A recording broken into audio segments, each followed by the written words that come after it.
Thing is, what happened to the crying man that summer? Diawali dengan diperlihatkan beberapa remaja dan anak-anak sedang berkemah. Tak lama kemudian mereka mendengar suara dengungan. Salah satu temannya bernama Adam Cross ini orangnya memutuskan untuk mengecek asal suara itu. Saat Adam sedang mengecek asal suara itu, teman-temannya melihat sebuah gelas mug terbang dengan sendirinya dengan aliran listrik. Tak lama kemudian, Adam berteriak yang membuat mereka semua ketakutan dan masuk ke dalam mobil tepat pada saat sebuah petir mengenai mesin mobil mereka. Everyone to the truck now!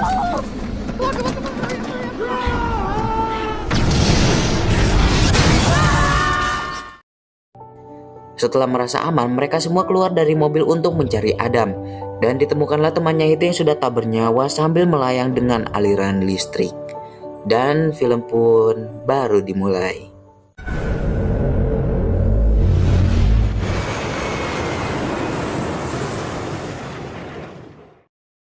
Seperti biasa di dalam pesawat semuanya sedang bercanda ria tanpa ada masalah sedikit pun. Dan mulai datang masalah baru ketika Ward datang dan mengabarkan kalau mereka mendapat misi baru. Tiba-tiba mereka semua sudah tiba di mana itu adalah tempat yang dijadikan oleh Adam dan teman-temannya untuk berkemah. Lalu mereka semua langsung menuju ke tempat jasad Adam berada. Di sana mereka semua bingung mengapa jasad Adam mengambang layaknya setan. Fitz dan Simon beranggapan layaknya mas-mas dan mbak-mbak ilmuwan pada umumnya. Sedangkan Ward beranggapan itu adalah peristiwa alam aneh atau akibat dari senjata teknologi tinggi. Saat Simon mendekati jasad Adam untuk melihat luka pada jidatnya, tiba-tiba jasad Adam terjatuh. Singkat cerita, mereka semua kembali ke pesawat Shield dengan membawa beberapa barang bukti.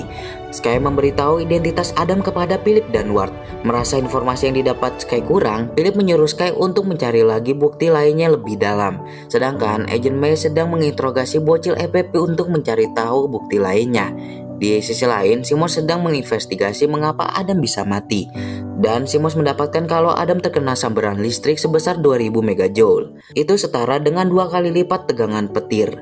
Tak lama kemudian, datanglah Agent May mengabarkan kalau bocil FF yang kita lihat tadi tidak mengetahui apa-apa. Lalu, Fitz mengabarkan akan ada peristiwa elektrostatis 20 km dari pesawat mereka.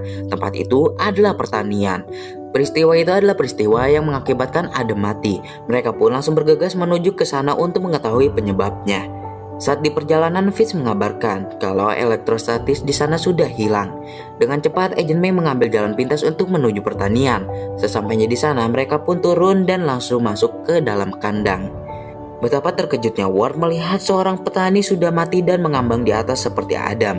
Kemudian Philip menyuruh Ward untuk keluar dan mencari bukti di sekitar lokasi.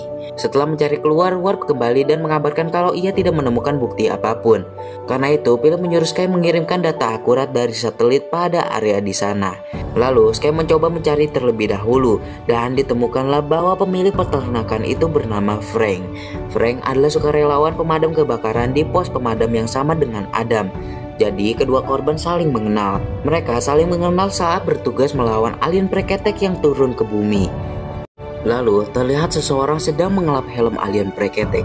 Kembali ke pertanian. Di sana, Simons menjatuhkan jasad Frank menggunakan drone. Di sana, Fitz bingung mengapa di sekitar jasad Frank terdapat banyak medan elektromagnetik. Sedangkan Sky terus mencari tahu pekerjaan yang Frank dan Adam lakukan sebelum mati.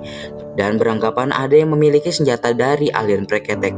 Kemudian Philip melanjutkan perjalanannya menuju pos pemadam. Sesampainya di sana, Philip dan yang lainnya langsung menghampiri mas-mas pemadam yang sedang ngumpul sambil meminta izin untuk memeriksa sekeliling. Dan keluarlah mas-mas tadi yang habis mengelap helm alien preketek. Dia adalah Tony Diaz. Di sana, Philip merasa ada yang disembunyikan oleh Tony. Hingga Philip menyuruh Ward untuk mengamankan orang-orang di sekitar dan Philip mengikuti kemana Tony pergi. Saat Fitz dan Siwon sedang melakukan perdebatan terhadap penyebab kematian Adam dan Frank, Sky menyadari kalau satelit mendapatkan pertanda lagi dari pos pemadam. Lanjut, Philip yang telah mengikuti Tony sampai di dapur. Di sana, Tony mengatakan kalau dirinya mendengar bunyi dengung. Tak lama kemudian, telepon di sampingnya melayang yang membuat Philip mengeluarkan pistol dan menanyakan di mana senjata alien preketek yang Tony sembunyikan. Lalu, Philip mendapat kabar dari Agent May kalau dirinya menemukan helm yang diduga itu adalah helm alien preketek. Lalu menunjukkannya kepada Fitz, Simon, dan Sky. Setelah itu, Philip menanyakan kepada Tony. Tony mengaku kalau ia menemukan helm itu dan hanya ingin membersihkannya saja. Kemudian Simmons memberitahu Agent May jangan menyentuh benda itu karena itu bukan senjata, tapi itu adalah helm alien preketek bekerja dengan menginfeksi seperti virus. Dan Tony sudah terinfeksi listrik dari helm alien preketek yang dapat membuatnya menjadi seperti Adam dan Frank. Singkat cerita, sebelum kematian menjemput Tony, Philip menyemangati Tony dengan mengatakan kalau dia pernah mati dan sudah ada di surga kemudian hidup kembali. Semua orang menunggu Philip di luar. Tak lama kemudian, Philip keluar dan Tony mati seperti Adam dan Frank.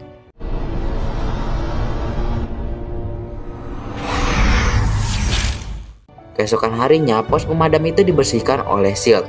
Sedangkan helm alien preketek dimasukkan ke dalam box dan akan ditaruh ke pesawat SHIELD. Lalu, Philip menyuruh Simmons untuk menemukan obatnya agar ketika pemadam yang lain terinfeksi, mereka sudah ada obatnya.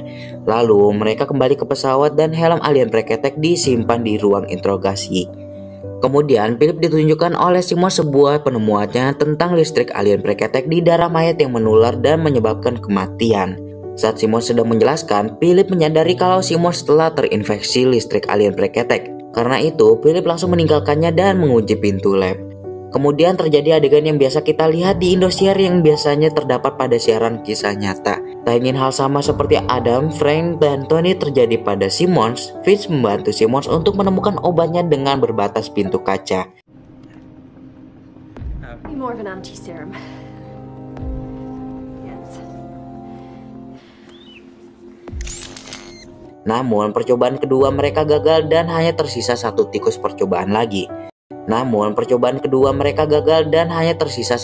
percobaan lagi. Sementara itu di ruangan Philip, ia sedang melakukan video call dengan petinggi SHIELD. Orang itu menyuruh Philip untuk membuang orang yang terinfeksi di pesawat. Namun Philip mematikannya dengan alasan koneksi di pesawat buruk. Lalu Fitz dan Simmons menemukan sebuah ide untuk menciptakan anti-serum dengan helm alien preketek. Dengan cepat Fitz mengambil helm alien preketek di ruang interogasi. Kemudian Fitz masuk ke dalam lab untuk membantu Simmons membuat anti-serum. Lalu Fitz dan Simmons membuat anti-serum bersama, sedangkan yang lainnya hanya bisa menyaksikan Fitz dan Simmons di balik pintu kaca. Ketika anti-serum berhasil dibuat, Fitz langsung melakukan uji coba terhadap tikus percobaan ketiga. Namun percobaan ketiga mereka gagal kembali. Kini harapan Simmons sudah habis dan Simmons meminta yang lainnya untuk meninggalkan mereka berdua di lab.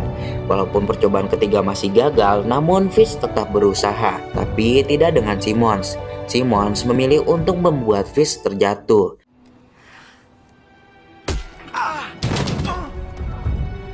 Tak lama kemudian, Philip dan yang lainnya mendengar suara alarm pintu kargo terbuka dan Ward langsung bergegas ke bawah.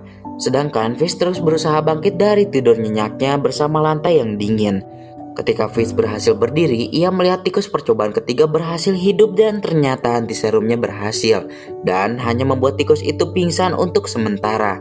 Dengan cepat, Fitz meneriaki Simmons yang akan terjun dari pesawat bahwa antiserumnya berhasil. Namun, karena suara angin yang sangat berisik dan pintu lab yang sudah dikunci, kini Fitz hanya bisa berusaha meneriaki Simmons dengan sekuat tenaga.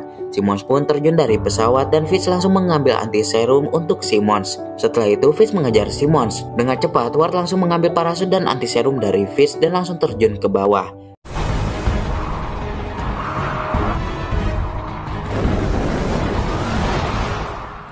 Setelah dapat, Ward langsung menyetrumkan antiserumnya ke Simmons. Tak lama kemudian, parasut berhasil terbuka dan tiba-tiba Ward dan Simmons sudah kembali ke pesawat. Mereka semua sangat senang karena tidak jadi kehilangan Simmons. Dan film pun bersambung.